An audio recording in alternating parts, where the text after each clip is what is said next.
To America's graduates, first, congratulations. Second, this won't be your typical graduation speech.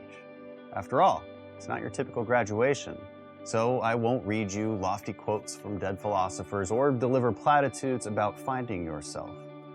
The real world doesn't have time for that anyway, and you gotta be ready for the real world.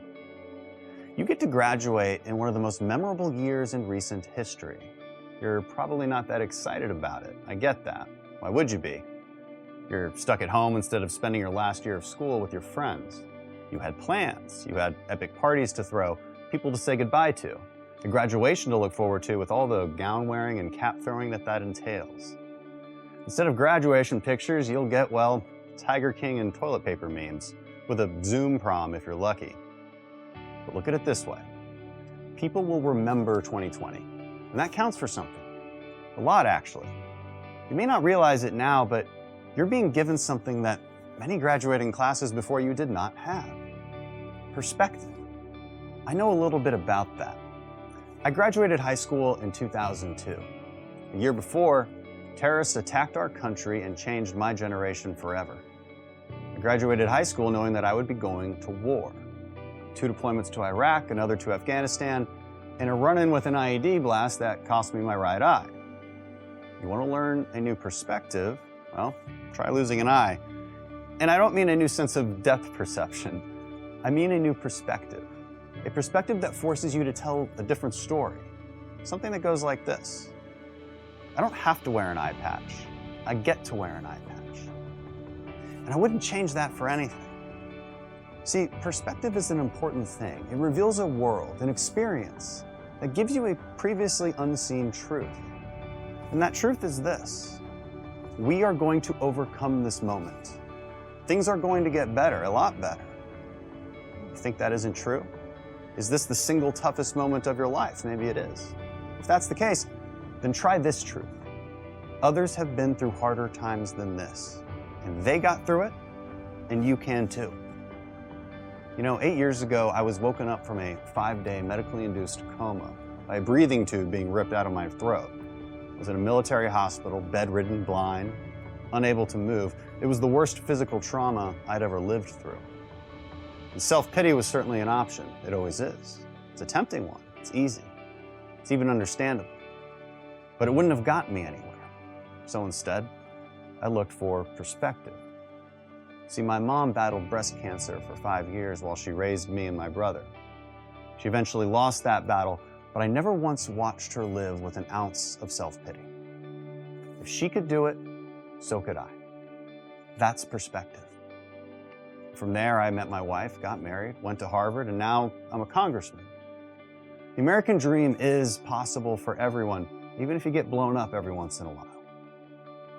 Perspective gives you the fortitude to stiffen your spine and persevere through the worst of times. You may not be getting a graduation party, but you are being blessed with perspective. Lucky you. Now that you have that perspective, here are some lessons that got me from the battlefield to Congress. Lesson 1. Choose your heroes wisely. Everyone you meet has something to offer you. The people you have looked up to, maybe a teacher, a coach, a parent, a friend, have something about them that speaks to you, inspires you, makes you better. Figure out what that is. Copy it. There is a roadmap to success that has been paved by those who went before you. Find them. Decide who you want to be. Visualize your best self and be that hero. Lesson 2. Shame is good. Not shaming others, but shame in the sense of holding yourself accountable. Feel a sense of shame when you don't live up to that hero you decided you would be. Feel bad about that time you skipped practice or wouldn't let the new kids sit with your friends at lunch. Feel bad when you show up late to your new job. Only you know when you're not putting in the effort you could be, and only you can really hold yourself accountable for doing it. Only when we acknowledge our shortcomings can we actually become better people. Lesson 3. Forget about Plan B. This means don't quit. Quitting is a choice, and it's never Plan A. Plan B was passing the exam. Plan A was acing it. Plan B was a resume that was good enough. Plan A was one that got employers to compete for your talents. When I say don't quit, I don't mean you have to stick to a path that isn't working out for you. That isn't quitting. Changing directions after a confrontation with some reality. Quitting means giving up on yourself. Quitting means settling on a version of yourself that you know could be better. Lesson 4. Live with a sense of duty. There are virtues in this life that you should pursue for the simple reason that they are good, inherently good. Patience, politeness, following the law, getting good grades, respecting your parents, living a healthy life. Even when there may be no reward for doing the right thing, there's no excuse not to do it. This is a duty to yourself, a duty to be part of the solution, not the problem. And to live up to your best self, you must live with a sense of duty. Lesson 5. Be still. The world is filled with sensationalized news media, with overly emotional headlines looking for clicks, online bullies attacking your character, and bad people trying to take advantage of you. That's the reality. You will have to confront these things. And when you do, you will have a choice. Do you confront these challenges with stillness and grace, or with emotion and outrage? Emotional reactions will chip away at your mental well-being, your relationships, and your ability to persevere through hardship. So stay calm, stay still. Lesson 6, embrace hardship. You know, in today's modern society, we've increased comfort and reduced hardship to an extraordinary degree. And we should be happy about that, but also aware of what that does to our ability to confront hardship when it actually confronts us. We are becoming increasingly fragile, frightened, and offended at everything. Well, that won't help you when the hard times come. So find new ways to challenge yourself, and do it often. Climb that mountain, learn that new skill. Ask for more responsibility from your boss, not less.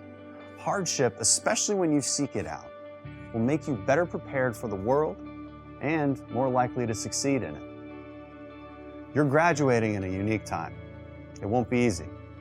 Your first job might suck, might not be your first choice, but you better believe it's important. Why? Because everything you do is important. This is America, where we are blessed to live in a country that guarantees our God-given freedoms. Earn that freedom by living as a citizen driven by purpose and resolve. Practice perspective. Remember, it could be harder. It can always be harder. The story we tell ourselves is the story that really matters. And I want you to tell a story that you control. That is the difference between owning your own destiny and letting someone else dictate it to you. Remember, I don't have to wear an eye patch. I get to wear an eye patch. You don't have to miss your graduation. You get to miss it. You get to graduate during a time in American history that was tougher than last year and the year before. You get to be stronger for it. You get to overcome challenges that your older classmates didn't. You get to own the story that gets told from this moment on. Now, I want to leave you with one last thing. It's called an ethos. An ethos is the characteristic spirit of a culture or community. In the SEAL teams, we have an ethos. It tells us who we should be. It tells us what we should aspire to. Now, here's an American ethos that I want to leave you with. I will not quit in the face of danger or pain or self-doubt. I will not justify the easier path before me. I decide that all my actions, not just some, matter. Every small task is a contribution toward a higher purpose. Every day is undertaken with a sense of duty to be better than I was yesterday, even in the smallest of ways. I seek out hardship. I do not run from pain, but embrace it, because I derive strength from my suffering. I confront the inevitable trials of life with a smile. I plan to keep my head to be still when chaos overwhelms me. I will tell the story of my failures and hardships as a victor, not a victim. I will be grateful. Millions who have gone before me have suffered too much, fought too hard, and been blessed with far too little for me to squander this life. So I won't. My purpose will be to uphold and protect the spirit of our great republic, knowing that the values we hold dear can be preserved only by a strong people. So I will do my part, and I will live with fortitude. Thank you, and congratulations, class of 2020.